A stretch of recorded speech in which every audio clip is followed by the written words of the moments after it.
इचलकरंजी शहराला नवीन पाणी योजना आज मंजूर झाली आणि या योजनेमुळे इचलकरंजी शहराची पाण्याची तहान भागणार आहे। आपल्यावर बोलण्यासाठी इचलकरंजीकर आहेत। काय सांगाल की आज मुख्यमंत्र्यांनी पाणी प्रश्न सोडवला असं वाटतं काय? इचलकरंजी शहराला गेल्या अनेक वर्षापासून पाण्याची गरज आहे। अगोदर वारणा योजना मंजूर झाली, त्याला विरोध झाला, ती बरखास्त झाली। त्यानंतर सुळकोडी योजना दूधगंगेतून पाणी आणण्यासाठी प्रयत्न झाले, परंतु त्याला देखील विरोध झाला। पण आज आम्हाला इचलकरंजीकरांना समाधानाची बाब आहे की महाराष्ट्राचे मुख्यमंत्री देवेंद्रजी फडणवीस यांनी शिरोळ तालुक्यातून जुने दानवाड येथून जी पाणी योजना इचलकरंजीसाठी आमदार खासदारांनी जी मांडलेली आहे त्याला मंजुरी दिलेली आहे आणि आम्हाला नक्कीच खात्री आहे की येत्या काळात इचलकरंजीला या पाणी योजनेतून पाणी मिळणार आणि इचलकरंजीवासीय पाण्यापासून जे वंचित आहेत त्यांना पाणी पुरवठा चांगला होणार ही अशी आम्हाला खात्री आहे। आता नवीन योजनेला विरोध होईल असं वाटतंय काय?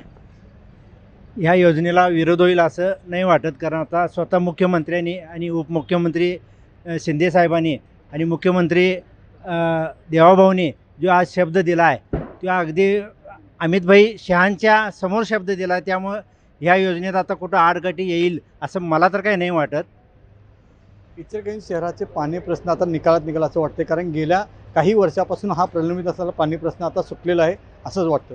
अमरसिंह पाटील, जय महाराष्ट्र, कोल्हापूर।